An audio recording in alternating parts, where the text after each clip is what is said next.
Join us every day, usually in the morning between 5 and 11, for the Central Indiana Scoreboard Show, your daily audio sports section featuring scores, details, and sound bites from the Pacers, Fever, Colts, IndyCar, IU, Purdue, Ball State, Butler, major national sports news, and of course, the best high school sports coverage in Central Indiana.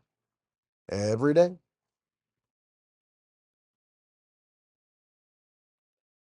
What you are listening to now is the Central Indiana Sports Report podcast number 298.3, the Pacers Report with Mike Rich, as we preview the NBA Finals game number 5.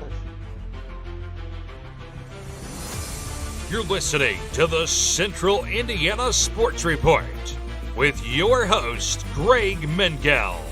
Mike Rich, welcome back to the Central Indiana Sports Report, and welcome back to civilian life. No longer on your tour of duty, and back to talk some Pacers. And not a big group today, just the two of us. Welcome back, Mike, and welcome, listeners. Hey, thanks, Greg. I'm happy to be back. I was fortunate enough to be back for the game the other night and got home it was late and right before the game, but it was good to be home and watch the game at home and looking Was it, forward. though? Was it, though? It was a this is a good series. I mean, It they're is. going back and forth. I mean, it is just a good series. And I kind of rewatched it, and I'm like, what let me down was just the play of some of the starters at the end of the game. I mean, they just didn't close it out. I mean, whatever happened with the refs, whatever. I really liked what Carlisle did the other day and just said it wasn't Scott Foster. It was, we just didn't finish. And, I appreciate that and just owning it and, just build from it. I think there are things that they can definitely improve on and then, over these last couple of days. And, I hope they go into Oklahoma and just play really well. They're not expected to win. So if they come out of it with a win, fantastic. If they don't, then we still got game 6. I said on the scoreboard show earlier today, Mike, that everyone is saying this game 5, whoever wins this game, blah, blah. And it's true. It's a huge game. It But is. both of these teams are capable of winning game 6 and game 7. Yep. I Right? So agree. tonight's big. It doesn't end anything. I agree. And I think you said that the other night. And I was fired up the other night because one, I was just kind of frustrated with the end of the game. But the other thing Yeah. was, I'm just like, I thought Game 4 was the biggest game that of the Pacers in Pacers history. I mean, now it's just Game 5. It's the biggest game in Pacers history, and if they lose tonight, Game 6 is the biggest game in Pacers history. So pretty pretty excited to be where we're at. Oklahoma came in, did what they needed to do. They split the series, which they're a great team. They're Yeah. not just going to lay And down and say, "Hey, Pacers have this championship." I think you're right. The thing was, it was frustrating because not because they lost, because the opportunity was right in front of them. Oh, yeah, They outplayed the Thunder through 3 quarters, they did. particularly in that first quarter. They did exactly what we hope they do, which is sometimes a struggle. And they came out and they played well from the start. And Mike, they have reacted well to every single loss they've had in this postseason. In fact, they've reacted well to losses all year. Yes, they have, and I think they're going to be fine. I think that they'll come out. They'll play. I think they'll play better than they did at the end of Game 4, and but again, Oklahoma is a good team, and they're not going to come out and just lay down and say we're going to go back and forth. They're going to come out with everything they got. They're going to have they got the momentum going into this game, so it's going to be a tough atmosphere for the Pacers to play in. But again, like you said, I mean, they've responded well. I think. And not just that, not only have they responded well, but I really think, and I'm guessing it's a teamwork thing between Halliburton and Carlisle, but they have Mhm. just figured out a way. every time after a loss to take it to the opponent. They figured out, they figured out something, and typically have blown out teams after losses. I'm not expecting Hmm. that, of course, in Oklahoma City, but I No, definitely think they can win this game, right? I think they can. I definitely think they can. Let let SGA get his points. Don't don't overextend yourself trying to stop him. Don't get into foul trouble. Shut down Caruso. Shut down Wiggins. I mean, don't. I mean, you can't have Caruso getting 20 points off the bench. I mean, that's just. And I think in the losses he's done really well. Um, so but you're not going to stop. You're not going to stop SGA. Jalen Williams is gonna have good games.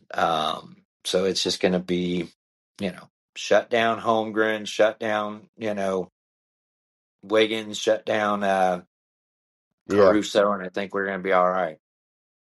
Well, and the thing about Oklahoma City is very similar to the thing about the Pacers, is you just kind of don't know where it's going to come from, who that second guy is going to be. And I said, I think before game 3, I can't believe we hadn't seen a good Jalen Williams game yet, and now I hope we don't see another one, Right. because he's been the difference the last 2 games. Yeah. And you can't have Siakam get a zero in the fourth quarter. You can't have Mathern miss 3 out of 4 free throws when you're a 90% free throw shooter. I mean, before that game, there wasn't anybody on the team I'd rather have shooting free throws than Mathern. But missing 3 big ones at the time that he missed them, uh, you He know, seemed out of rhythm. he did. He just seemed out of rhythm, and that's the thing. It's like they find if somebody will be hot tonight. Somebody will be hot on both teams, and you don't know who it's going to be.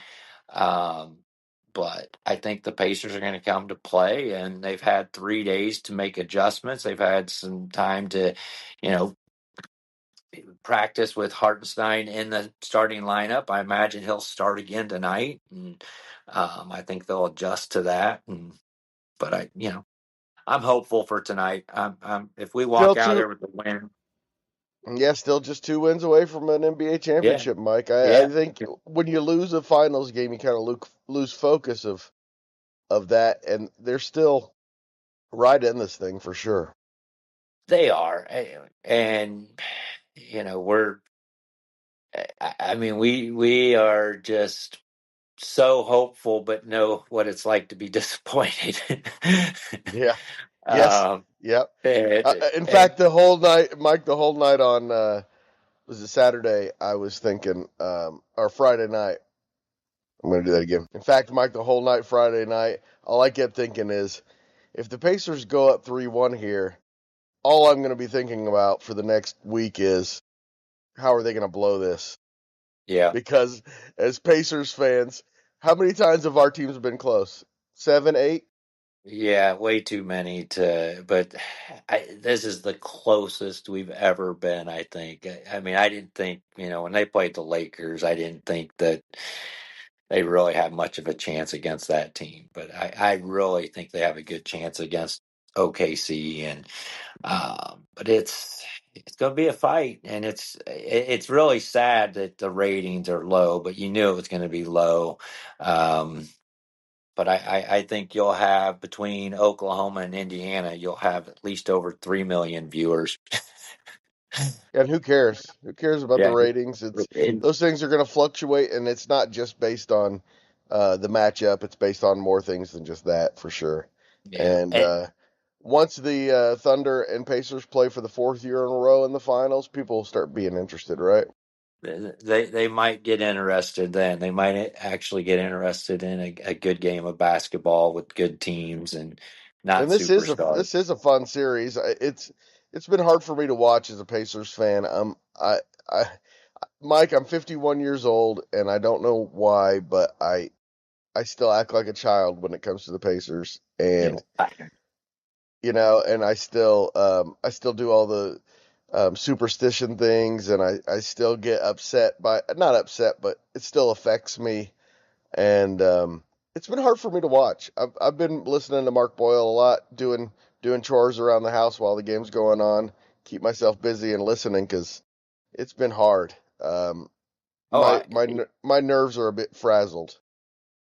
I've been grieving the loss, man. I mean, it's 3 days of mourning. I mean, it's and the only thing that's going to get me through it is some excitement tonight. So but I have. I mean, I don't want to listen to any sports radio. I don't want to, look at any of the stats. But I mean, and Make I'm sure I'm you definitely. listen.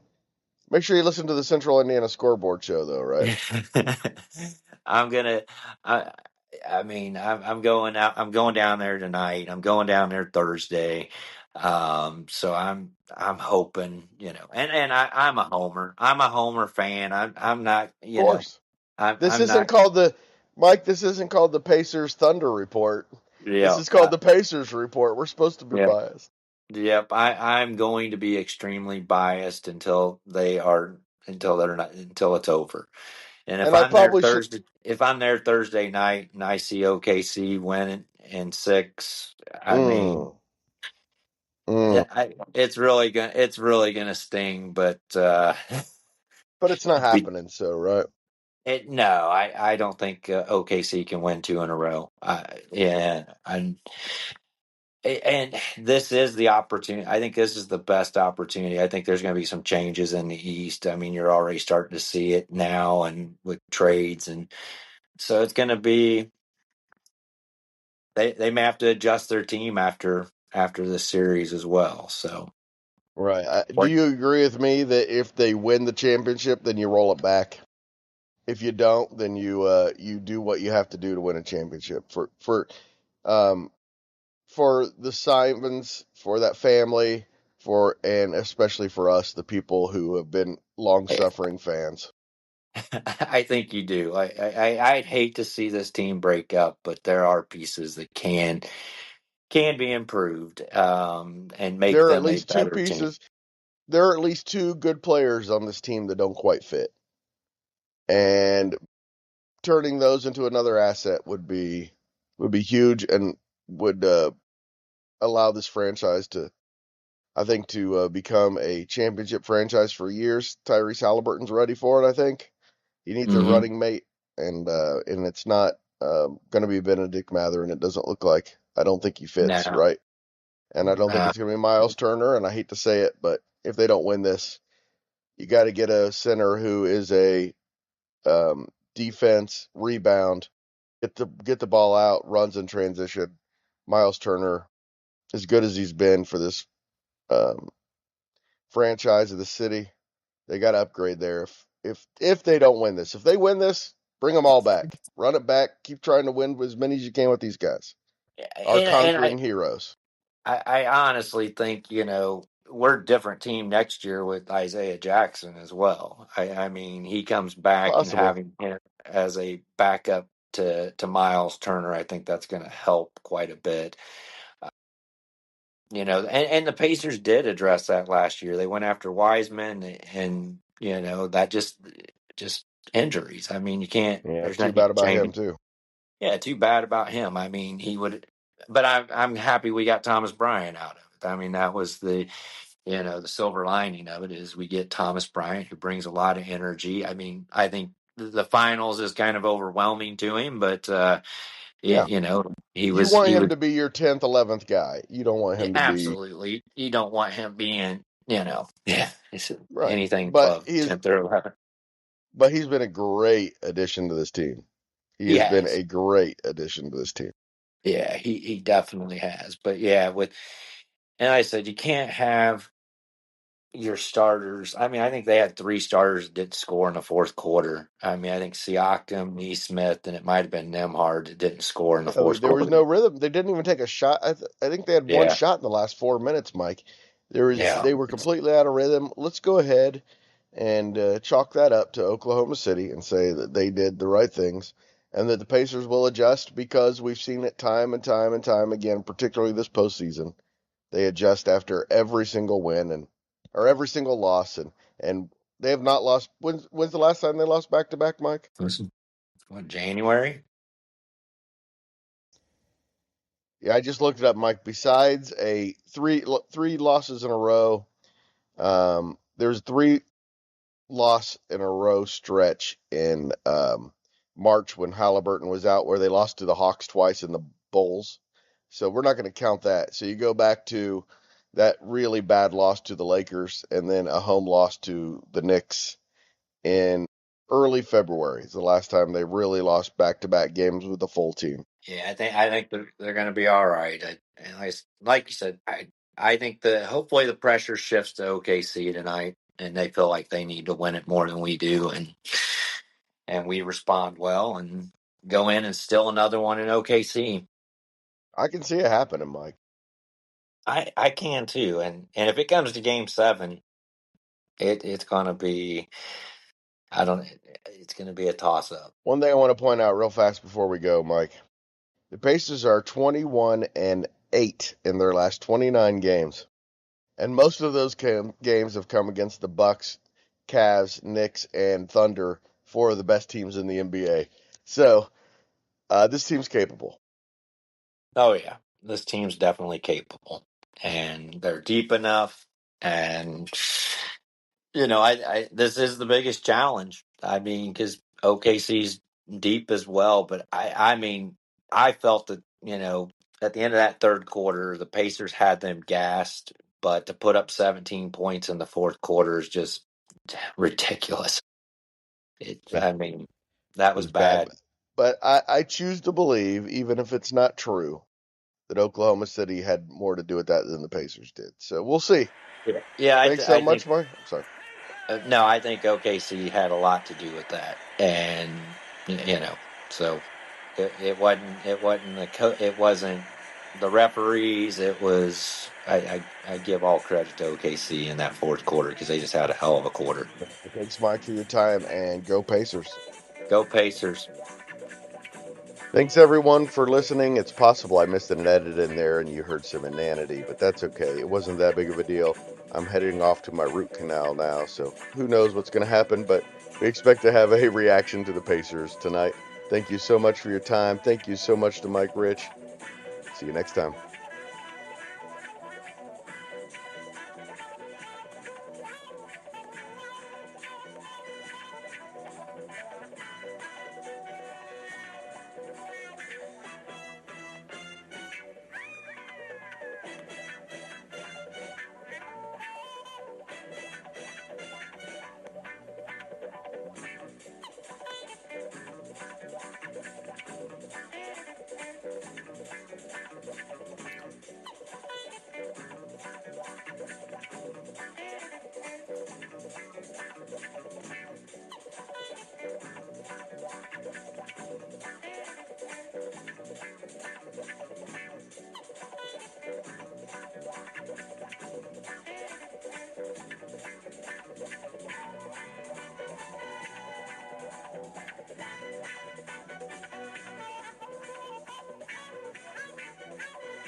The Central Indiana Sports Report is brought to you by TG Media. I love Susie and go Pacers.